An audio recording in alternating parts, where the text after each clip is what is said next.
तो दोस्तों आज हम फिर से आपके लिए लेकर आए हैं देश दुनिया की तमाम ताज़ा बड़ी खबरें। सबसे पहली बड़ी खबर में आपको बताएंगे दोस्तों कि बहराइच हिंसा को लेकर यूपी पुलिस को लगा तगड़ा झटका। योगी सरकार ने एसपी सहित 29 पुलिसकर्मियों को किया लाइन हाजिर। इजराइल को सबक सिखाने के लिए पाकिस्तान के साथ मिलकर 25 मुस्लिम देश बना रहे इस्लामिक नाटो इजराइल पर करेंगे प्रहार।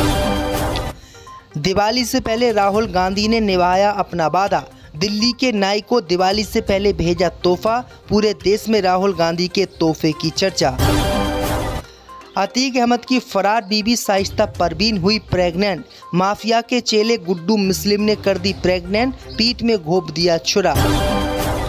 हिजबुल्लाह के ड्रोन से खौफ में इजराइल के पीएम बेंजामिन नेतन्याहू तलाश रहे इजराइल में छिपने की जगह। तो दोस्तों सभी खबरों को आपको एक एक कर बताने वाले हैं। वीडियो को लाइक कर चैनल को सब्सक्राइब कर दें। इसी बीच पर तो दोस्तों अगली खबर की ओर तो बहराइच हिंसा को लेकर यूपी पुलिस को योगी सरकार ने दिया तगड़ा झटका। एसपी सहित 29 पुलिसकर्मियों को किया लाइन हाजिर। जी दोस्तों आपको बता दें कि उत्तर प्रदेश के बहराइच में दशहरा के दिन हुई हिंसा को लेकर उत्तर प्रदेश पुलिस को तगड़ा झटका योगी सरकार ने दिया है। दरअसल आपको बता दें कि बहराइच में दशहरा के दिन हुई हिंसा को लेकर लापरवाही बरतने के आरोप में 29 पुलिसकर्मियों को योगी सरकार ने लाइन हाजिर कर दिया है। इन सभी में हेड कांस्टेबल और कांस्टेबल शामिल है जो दंगे को रोकने के लिए तैनात किए गए थे, लेकिन अब ये दंगा रोकने में नाकाम रहे। अब इनकी जगह दूसरे पुलिसकर्मियों को लगाया गया है। दरअसल आपको बता दें कि इसी हिंसा में राम गोपाल मिश्रा नाम के व्यक्ति की हत्या भी कर दी गई थी और काफ़ी आगजनी की गई थी और लाखों की संपत्ति को बर्बाद कर दिया गया था। इसी मामले को लेकर योगी सरकार ने यूपी पुलिस पर एक्शन लिया और एसपी सहित 29 पुलिसकर्मियों को लाइन हाजिर कर दिया। इसी बीच पर तो दोस्तों अगली खबर की ओर तो इजराइल को सबक सिखाने के लिए पाकिस्तान के साथ मिलकर 25 मुस्लिम देश बना रहे इस्लामिक नाटो इजराइल पर करेंगे प्रहार। दोस्तों आपको बता दें कि फिलिस्तीन और गाजा पट्टी में इजराइल के आतंक को देखते हुए अब इजराइल को सबक सिखाने के लिए मुस्लिम देश एक नई संस्थान बनाने जा रहे हैं, जिसे सुनकर इजराइल की नींद उड़ गई है। खबर सामने निकल कर आई दोस्तों कि इजराइल से निपटने के लिए पाकिस्तान के साथ मिलकर 25 मुस्लिम देश इस्लामिक नाटो संस्थान बना रहे हैं। ये संस्था मुस्लिम देशों के लिए काम करेगी। जिस किसी भी मुस्लिम देश पर कोई आफत आएगी या कोई देश हमला करेगा तो ये मुस्लिम नाटो मिलकर उस देश के साथ खड़े होंगे और उस देश पर हमला करेंगे। इसी बीच पर तो दोस्तों अगली खबर की ओर तो राहुल गांधी ने निभाया अपना वादा। दिल्ली के नाई को दिवाली से पहले भेजा तोहफा। दोस्तों आपको बता दें कि लोकसभा में नेता प्रतिपक्ष राहुल गांधी ने दिल्ली के सैलून संचालक से किया वादा पूरा किया है। राहुल गांधी बीते शुक्रवार को उत्तम नगर स्थित सैलून में दाढ़ी बनवाने पहुंचे थे। इस दौरान उन्होंने अजीत को कटिंग टूल किट और अन्य सामान भेजने का वादा किया था, जो उन्होंने किट भेजकर पूरा आज कर दिया है। किट पाकर सैलून संचालक अजीत काफ़ी खुश बताए जा रहे हैं। कांग्रेस नेता ने रविवार को कहा था कि उनके भारत के हर गरीब और मध्य वर्ग के व्यक्ति से वादा है कि वह उनके चेहरों पर मुस्कान वापस लेकर आएंगे। राहुल गांधी ने कहा कि जब भी वो प्रधानमंत्री बनेंगे तो गरीब लोगों के लिए सबसे ज़्यादा काम करेंगे और गरीबों के साथ ही वो खाना पीना रखेंगे। तो ये बड़ी अपडेट आई दोस्तों कि राहुल गांधी ने ये बड़ा काम आज नाई के लिए किया। इसी बीच पर तो दोस्तों अगली खबर की ओर तो गाजियाबाद कोर्ट में जज वकीलों में बहस और फिर पुलिस ने दनादन बरसाई लाठियां। दोस्तों आपको बता दें कि उत्तर प्रदेश के गाजियाबाद कोर्ट में जबरदस्त हंगामा हुआ है। कोर्ट में हंगामा होते ही देख पुलिस मौके पर पहुंची। पुलिस बलपूर्वक वकीलों को हटा रही है।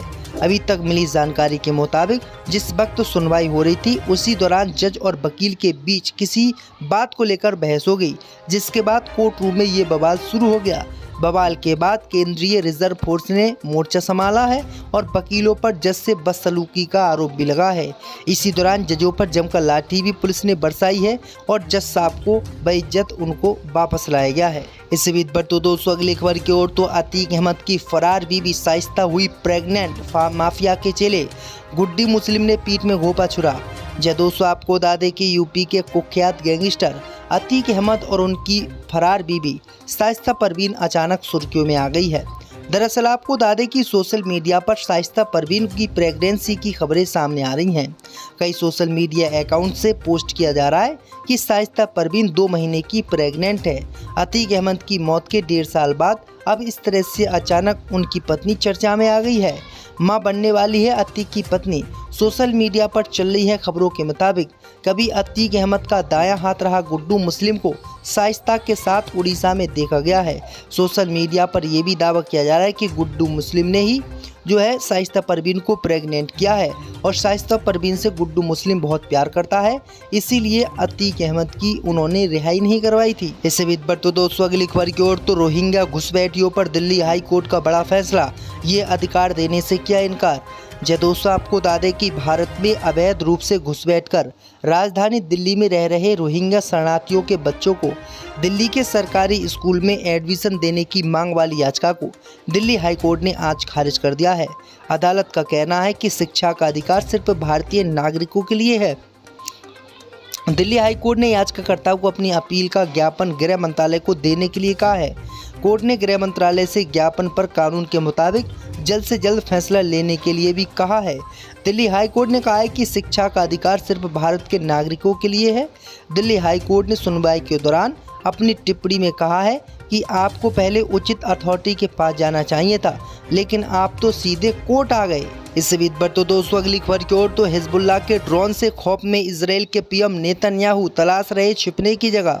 जय दोस्तों आपको बता दें कि इजराइल और हिजबुल्लाह के बीच संघर्ष बढ़ता जा रहा है। लेबनान में इजराइल की सेना का ग्राउंड ऑपरेशन और हवाई हमले जारी हैं। हिजबुल्लाह भी इजराइल पर जमकर पलटवार कर रहा है। 19 अक्टूबर को हिजबुल्लाह ने ड्रोन अटैक के जरिए इजरायली प्रधानमंत्री नेतन्याहू के घर को निशाना बनाया था। हिजबुल्लाह के 3 में से 2 ड्रोन इजरायली सेना ने मार गिराए, लेकिन एक ड्रोन नेतन्याहू के बेडरूम तक पहुंचने में कामयाब रहा। गनीमत रही कि इजरायली पीएम नेतन्याहू और उनकी पत्नी घर पर मौजूद नहीं थे, वरना बड़ा नुकसान हो सकता था। वहीं अब खबर सामने निकल कर आई दोस्तों कि इजरायल के पीएम नेतन्याहू के घर पर पहुंचे ड्रोन के कारण इजरायल के प्रधानमंत्री नेतन्याहू बुरी तरीके से डरे हुए हैं और वो अपनी जान बचाने के लिए इजरायल में छिपने की जगह ढूंढ रहे हैं। इससे भी बढ़ तो दोस्तों अगली खबर की ओर तो बाबा सिद्दीक के बेटे जीशान और सलमान खान को मिली जान से मारने की धमकी, लॉरेंस बिश्नोई गैंग पर है शक। जय दोस्तों आपको बता दें कि एनसीपी नेता और महाराष्ट्र के पूर्व मंत्री बाबा सिद्दीक के विधायक बेटे जीशान सिद्दीक को जान से मारने की धमकी मिली है। इसके साथ ही सलमान खान को भी धमकी दी गई है, लेकिन मामले में एक शख्स को पुलिस ने गिरफ्तार किया है। बांद्रा ईस्ट स्थित जीशान के पब्लिक रिलेशन ऑफिस को धमकी भरा कॉल आया था। धमकी भरा कॉल शुक्रवार शाम को आया था। जीशान और सलमान खान दोनों को धमकी देकर पैसे की मांग की गई थी। इस धमकी के बाद जीशान सिद्दीक के ऑफिस की ओर से शिकायत दर्ज कराई गई। इस मामले में निर्मल नगर पुलिस स्टेशन में मामला दर्ज किया गया था और इसकी जांच की गई थी और इसका शक बिश्नोई गैंग पर जताया गया था। लेकिन जब मामले में पुलिस ने मोहम्मद तैयब उर्फ गुरफान नाम के शख्स को नोएडा से गिरफ्तार किया कहा है। दिल्ली हाई कोर्ट ने कहा है कि शिक्षा का अधिकार सिर्फ भारत के नागरिकों के लिए है। दिल्ली हाई कोर्ट ने सुनवाई के दौरान अपनी टिप्पणी में कहा है कि आपको पहले उचित अथॉरिटी के पास जाना चाहिए था, लेकिन आप तो सीधे कोर्ट आ गए। इससे भी बढ़ तो दोस्तों अगली खबर की ओर तो हिजबुल्लाह के ड्रोन से खौफ में इजराइल के पीएम नेतन्याहू तलाश रहे छिपने की जगह। जय दोस्तों आपको बता दें कि इजराइल और हिजबुल्लाह के बीच संघर्ष बढ़ता जा रहा है। लेबनान में इजराइल की सेना का ग्राउंड ऑपरेशन और हवाई हमले जारी हैं। हिजबुल्लाह भी इजराइल पर जमकर पलटवार कर रहा है। 19 अक्टूबर को हिजबुल्लाह ने ड्रोन अटैक के जरिए इजरायली प्रधानमंत्री नेतन्याहू के घर को निशाना बनाया था। हिजबुल्लाह के 3 में से 2 ड्रोन इजरायली सेना ने मार गिराए, लेकिन एक ड्रोन नेतन्याहू के बेडरूम तक पहुंचने में कामयाब रहा। गनीमत रही कि इजरायली पीएम नेतन्याहू और उनकी पत्नी घर पर मौजूद नहीं थे, वरना बड़ा नुकसान हो सकता था। वहीं अब खबर सामने निकल कर आई दोस्तों कि इजरायल के पीएम नेतन्याहू के घर पर पहुंचे ड्रोन के कारण इजरायल के प्रधानमंत्री नेतन्याहू बुरी तरीके से डरे हुए हैं और वो अपनी जान बचाने के लिए इजरायल में छिपने की जगह ढूंढ रहे हैं। इससे भी बढ़ तो दोस्तों अगली खबर की ओर तो बाबा सिद्दीक के बेटे जीशान और सलमान खान को मिली जान से मारने की धमकी, लॉरेंस बिश्नोई गैंग पर है शक।